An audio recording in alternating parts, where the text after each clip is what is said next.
Olá pessoal, estamos de volta com as nossas aulas para o concurso do TJ Rondônia. Nós paramos na última aula e infelizmente não tivemos como continuar, mas hoje nós iremos dar continuidade dentro do possível aqui ao assunto do regimento interno do TJRO. E acredito que até o dia da prova, né, acredito que é o dia 2 de fevereiro, a gente vai conseguir ainda pelo menos trazer algumas aulas sobre este tema, sobre este regimento, né? Quero pedir a vocês que ainda não são inscritos no canal, que possam estar se inscrevendo, ativando o sininho da notificação, deixando o seu like, seu comentário e compartilhando com um amigo, tá certo? Então, hoje a nossa aula vai ser sobre os cargos de direção do TJRO, como vocês estão vendo aí na telinha. Neste momento, né, nós iremos ler a partir do artigo 13 do Regimento Interno, que vai trazer os cargos de direção. O artigo 13 diz que os cargos de direção são pelo menos 3 cargos, nós temos aqui, né, que vai ser presidente, vice-presidente e corregedor-geral de justiça, tá certo? Então, gravem aí, presidente, vice-presidente e corregedor-geral de justiça. Já podemos aí, né, criar uma sigla só para decorar os cargos de direção, pode ser PVC, né? E aí a gente traz a ideia de um PVC, né? Que é aquele material que coloca no forro das casas, né? Só que aí, para lembrar que é presidente, vice-presidente e corregedor-geral de justiça que formam os cargos de direção, certo? Então, seguindo, temos aqui as eleições. Esses cargos, eles são ocupados por eleição. É claro que para ocupar, né, para disputar esses cargos, primeiro tem que ser um desembargador que, enfim, já está ali no tribunal, né, exercendo a sua função de desembargador, e nesse momento ele vai poder se candidatar se caso ele preencha, né, os requisitos legais, ele vai poder se candidatar a um cargo de direção, seja na presidência, na vice-presidência ou na Corregedoria Geral de Justiça. Então, eles são ocupados por meio de eleição, artigos 14 ao 24 do Regimento Interno. Então, temos a data e o procedimento das eleições. Vamos ver que sempre vai ocorrer na última segunda de outubro dos anos ímpares, certo, gente? Dos anos ímpares. Última segunda de outubro dos anos ímpares.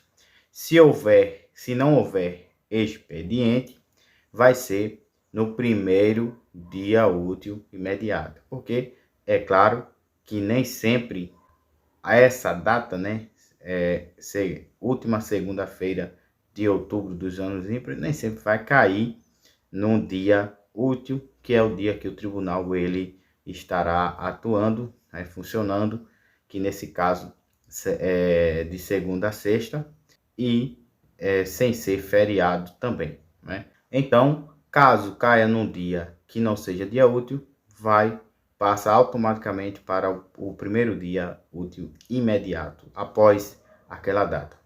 Eu coloquei aqui no material sobre a finalidade no caso da eleição. E acabei colocando aqui, de uma forma mais geral, a eleição em outros cargos também, né? Não foi propositalmente. Só que o que importa nesse momento aqui é a eleição para os cargos de direção. Porque quando a gente vai ler o artigo 14 do Regimento Interno, a gente vê que a eleição tem como finalidade os cargos de direção, não é isso? Os cargos de diretor e vice-diretor da Escola da Magistratura e os cargos de juízes e substitutos do TRE, Tribunal Regional Eleitoral. Mas o que importa aqui, nesse caso, é a eleição para os cargos de direção. Então, o artigo 14 do regimento vai trazer que a eleição é para todas essas situações, mas o que eu quero frisar aqui é apenas isso aqui que importa nesse momento, que são os cargos de direção, certo? Dito isto, para vocês não ficar confusos aí, quando veio finalidade, eleição para cargo de direção, diretor, porque nós estamos falando de cargo de direção, que é apenas o presidente, vice-presidente e corregedor. Então, para não misturar as coisas. Então, características da eleição. O parágrafo 1º do artigo 14 ainda, do regimento interno, embora não esteja aqui o texto seco, né? A lei seca do texto do regimento interno, mas vocês podem consultar aí, porque eu estou sempre citando os artigos e parágrafos do regimento. Então, caso queiram conferir, parágrafo 1º do artigo 14 do regimento, vamos ter as características da eleição, dessa eleição para os cargos de direção.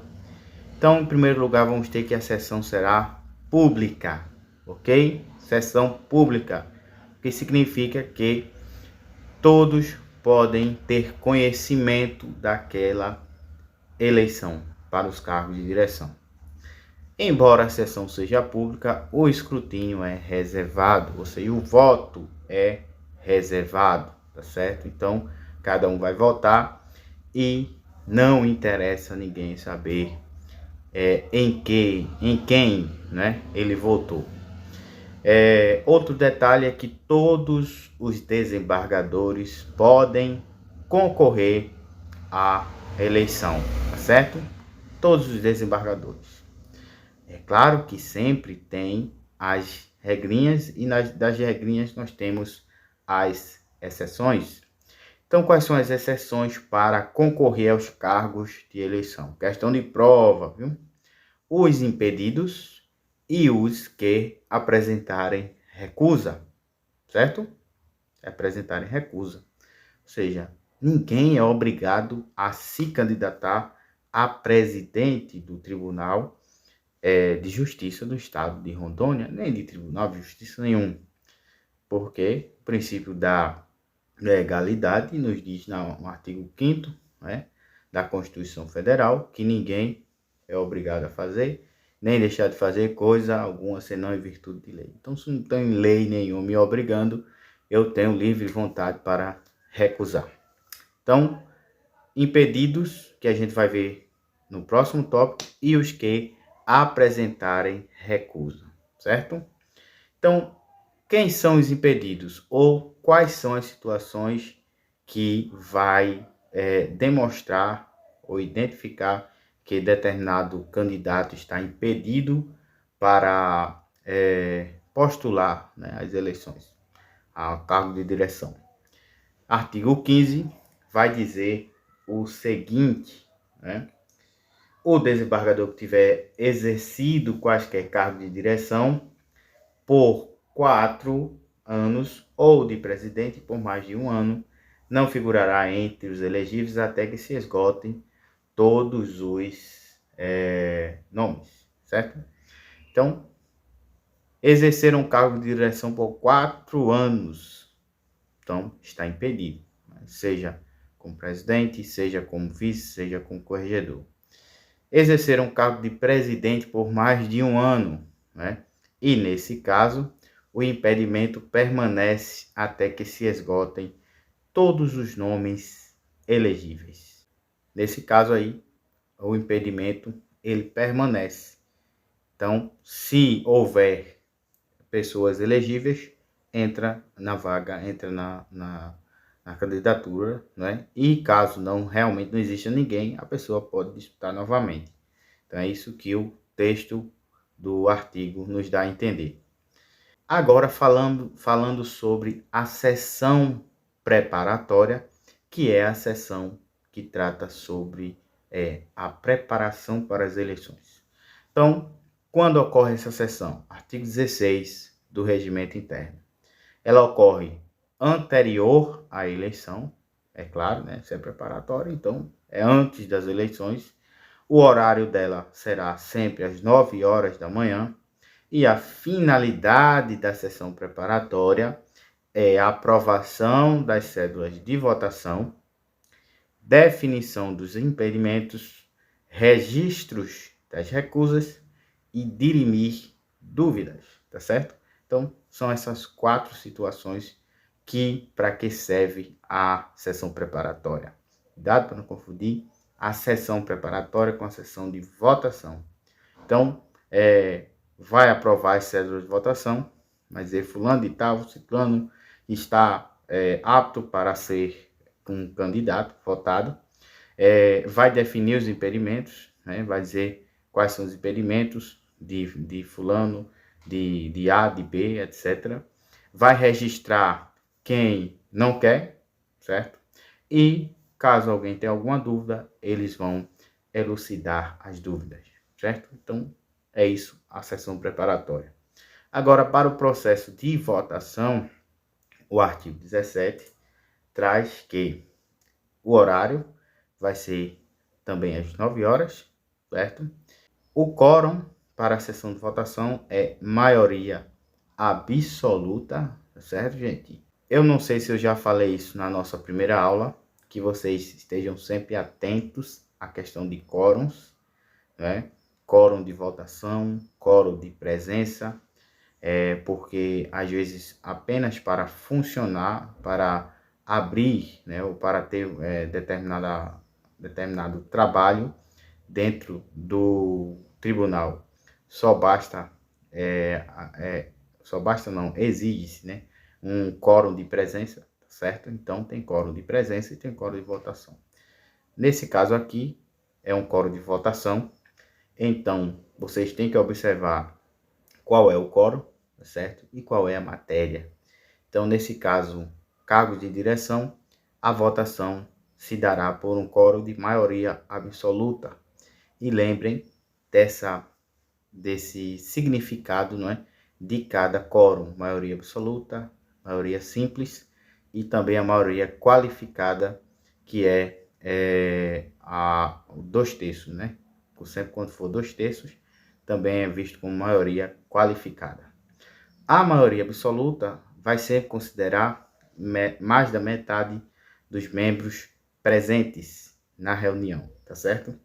Já a maioria simples é mais da metade do total dos membros existentes, no caso. Então, para fazer o cálculo da maioria simples, tem que ver o total, nesse caso de desembargadores, e ver se tem mais da metade daquele total. Digamos que tenha 30, né, desembargadores. Se tiver 16 desembargadores, que é mais da metade do total existente do quadro de desembargadores, vai se atingir a maioria absoluta, a maioria simples, aliás. Já na maioria absoluta, é o total mais da metade dos membros presentes, tá certo? Presentes.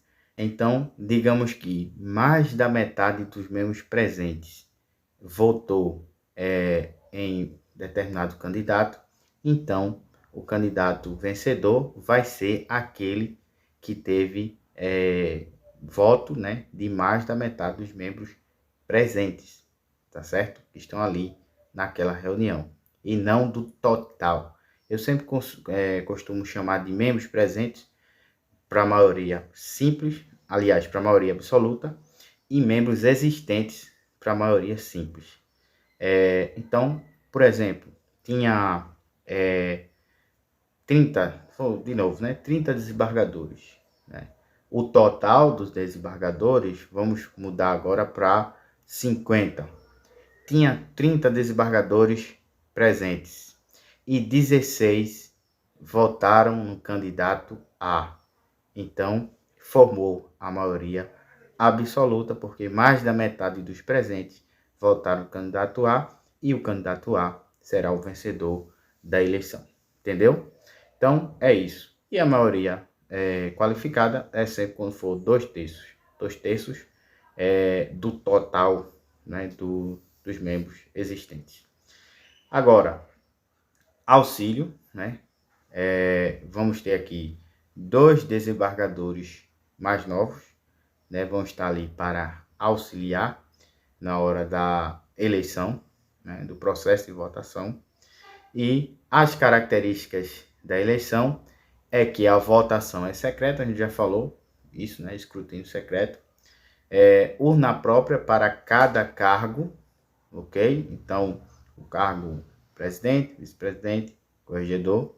Apuração imediata após a coleta, então se encerra a eleição, já se faz a apuração.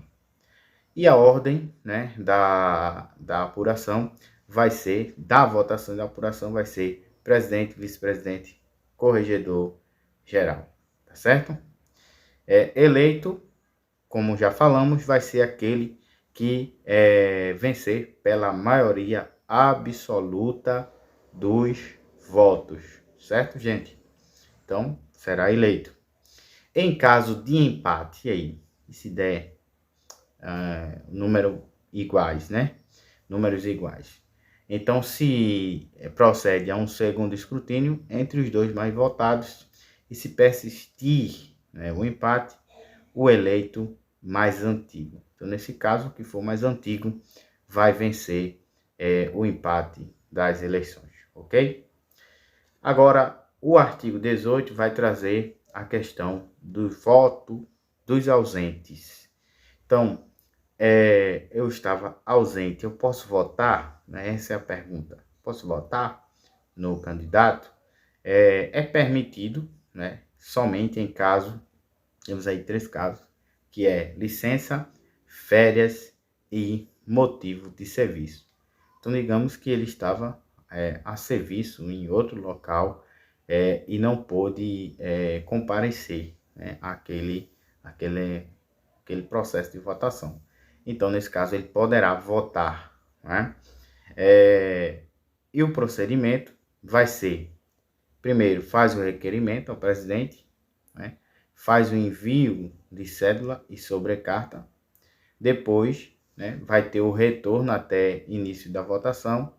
E, por último, sobrecarta identificada e lacrada, tá certo? Então, esse é o procedimento para aqueles que fizerem o voto como ausente. E não esqueçam das situações dos casos que é somente licença, férias e motivo de serviço. É somente nesses casos que esses desembargadores podem votar, né, como ausente. Agora, já depois, né, de passada as eleições e os candidatos, né, vencedores forem eleitos, vem a parte, né, ou a fase da posse, é isso? Da posse dos vencedores, dos eleitos. Então, quando vai se dar, né, a posse? Último dia útil antes do recesso forense, tá certo? Então, geralmente, o recesso forense, ele acontece no dia 20, né, de dezembro. Então, antes do recesso forense, o último dia útil antes do recesso forense, tá certo? Porque, como vocês já sabem, já entendem, né, essa contagem dia útil e aqueles sábado, domingo, feriado. Então, sendo dia útil, será nesse dia que vai ser o último antes do recesso forense. O início do exercício, que são duas coisas diferentes, tá certo? Acredito que a maioria já conhece aqui, porque já estuda legislação. Uma coisa é a posse, outra coisa é o exercício, certo? Outra observação é que a posse vai ser com a sessão solene, tá certo? Então vai ter uma sessão solene, é claro, sempre tem. Já é uma cultura de todos os tribunais para empossar o presidente do tribunal, o vice-presidente e o desembargador. Vedações, né? Artigo 20 traz aqui proibida a acumulação de cargos de direção. Por exemplo, eu não posso ser presidente e ao mesmo tempo corregedor geral da Justiça, tá certo? Então, não tem condições, né? Ou então, eu não posso ser presidente e diretor da Escola da Magistratura, ou presidente e diretor do Tribunal Regional Federal, certo? Agora, o artigo 22 e 23 vem falando sobre vacância. Esse caso é vacância já depois, né, de ter já algum presidente, né, ocupando a vaga de presidente, ou corregedor, vice-presidente.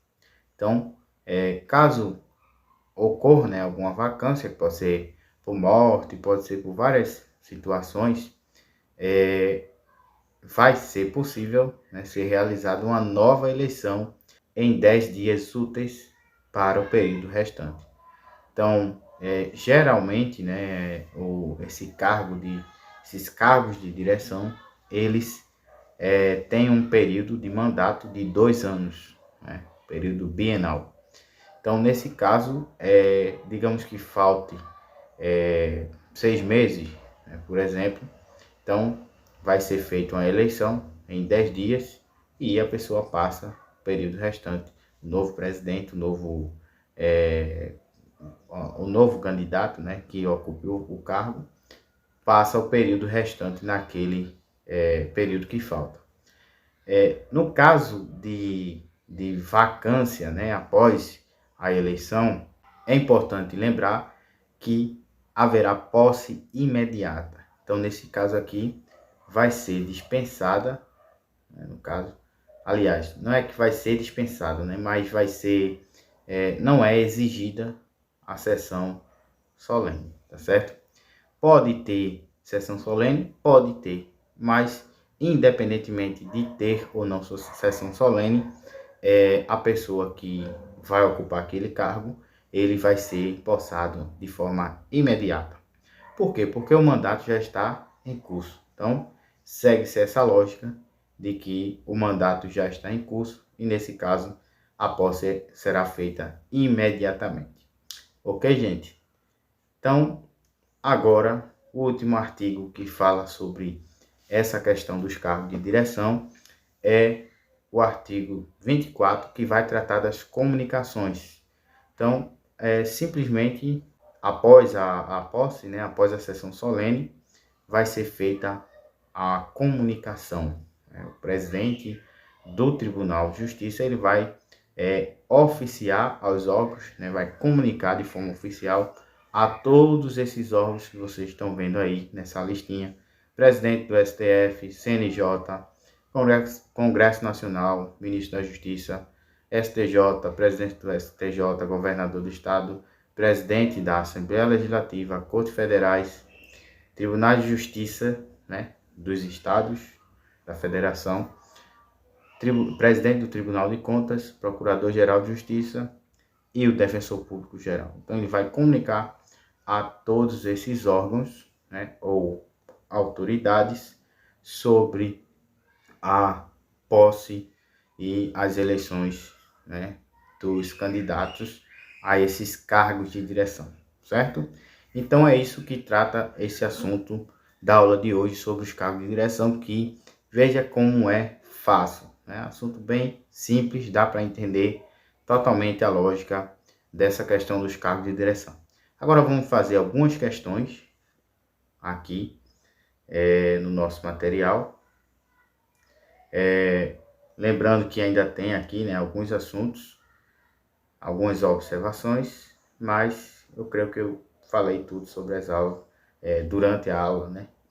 Então, gente, a primeira questão, lembrando que nesse momento, né, nesse dia que eu estou gravando essa aula, nós já iremos publicar aí um combo, né, de questões inéditas que eu fiquei devendo. Você já era para ter lançado esse combo, mas enfim, não deu para lançar por causa de alguns contratempos, e nós estamos lançando, né, o nosso combo de questões inéditas e comentadas somente de legislação específica para o TJRO. Então, já está aí na fase de reta final, né?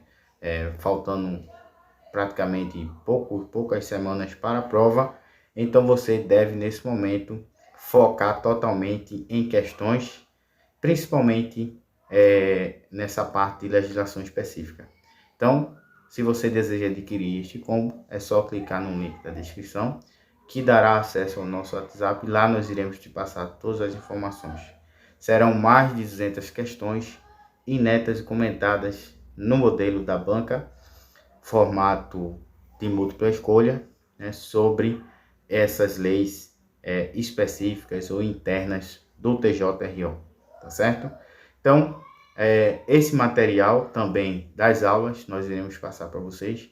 Na verdade, são resumos, né? Todos os resumos das aulas e das leis, né, internas também vai acompanhar o combo de questões inéditas, tá certo? Então não perca essa oportunidade.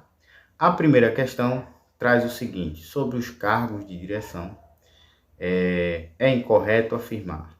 Vou colocar aqui. É incorreto afirmar. A. O desembargador que exerceu o cargo de presidente por mais de um ano não poderá concorrer à eleição até que se esgotem todos os nomes elegíveis. B. O presidente, o vice-presidente, corregedor geral de justiça são considerados cargos de direção. C. A posse dos eleitos dar-se-á em sessão solene até o último dia útil do ano, com exercício a partir de 1º de janeiro. D. É permitida a acumulação dos cargos de direção com o de diretor da escola da magistratura. E em caso de vacância no curso do biênio, será realizada a eleição para o período restante dentro de 10 dias úteis. E aí, pessoal, o enunciado da questão pede a questão incorreta, a alternativa incorreta. Então, de cara, a letra A, ela está correta, porque diz que quem exerceu o cargo de presidente por mais de um ano não poderá concorrer à eleição até que se esgote todos os nomes elegíveis. A B também tem a cara de correta, porque mostra quais são os 3 cargos de direção. Lembrando daquela sigla, né? PVC, ou seja, presidente, vice-presidente, corregedor. Então, a letra B está correta. A letra C diz que após os eleitos, dar-se em sessão solene até o 1º dia útil do ano, com exercício a partir de 1º de janeiro. Então, posse, uma coisa, exercício outra, ele soube separar direitinho. Ok, 3 corretas. A letra D diz: é permitida a acumulação de cargos de direção com o de diretor de escola da magistratura. Então, aí traz o assunto conhecimento de proibições de acumulação, e a gente viu que diretor de escola da magistratura é justamente o cargo que é vedada a acumulação. Então, eu colocaria a D como a correta, aliás, como a alternativa incorreta, que seria, né, a assertiva a ser marcada. E a letra E diz que, em caso de vacância do biênio, será realizada a eleição para o período restante dentro de 10 dias úteis. Ok. Então, a letra D é a que tem a cara da errada. Vamos ver o comentário, né, o gabarito. Letra D, de acordo com o artigo 20 do regimento, vedada a acumulação do cargo de direção com o de diretor de escola da magistratura e os de direção do Tribunal Regional Eleitoral. Ok. Letra D. Segunda questão, vamos ver sobre os cargos de direção.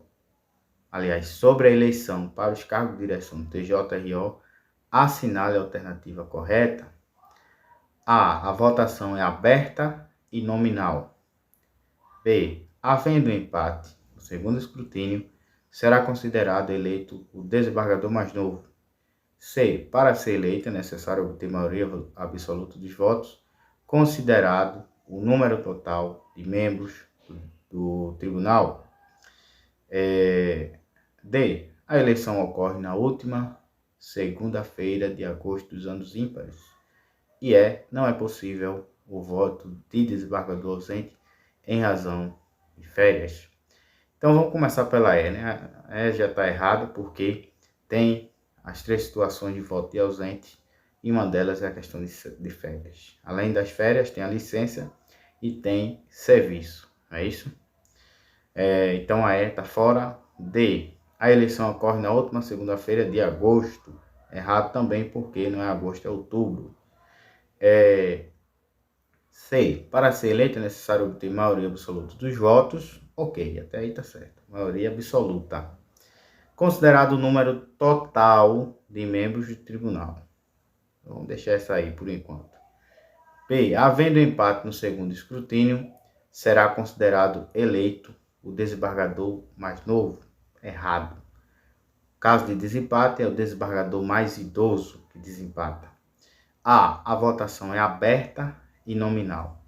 Aberta, sim. Aberta dá a ideia de pública, mas nominal não, porque o escrutínio é secreto.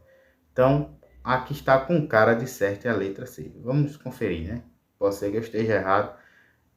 Pode ficar entre a A, né? Pode-se ficar entre a A e a C. Letra C é a correta, né?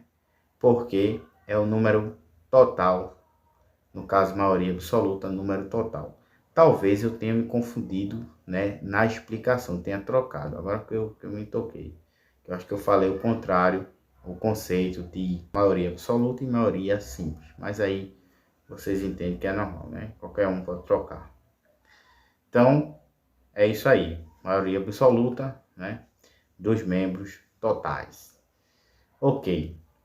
Próxima questão. Qual o procedimento eleitoral para os cargos de direção do TJ-RO? É correto afirmar. Procedimento eleitoral, é isso que ele quer saber. A. Sessão preparatória ocorre no mesmo dia da eleição. B. Não é possível a desistência de candidatura após o início da sessão preparatória. C. As cédulas devem conter os nomes do candidato em ordem alfabética. D. A eleição do vice-presidente precede a do presidente. Na quarta-feira anterior à eleição, realiza sessão preparatória para aprovação das cédulas de votação. Isso aí ficou mais difícil, né? Eu acho que tem até conhecimentos que não tem na legislação e o examinador pode fazer isso também, né?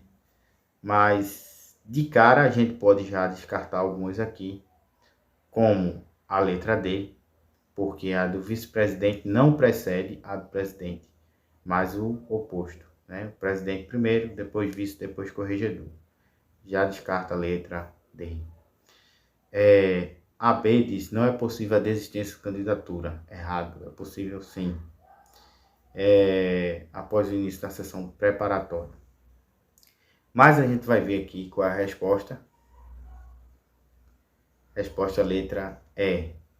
O artigo 16 estabelece na sessão preparatória que se realizará na quarta-feira anterior à data da eleição, o Tribunal Pleno Administrativo aprovará a composição das cédulas de votação. Então, a sessão preparatória não ocorre no mesmo dia, tá certo?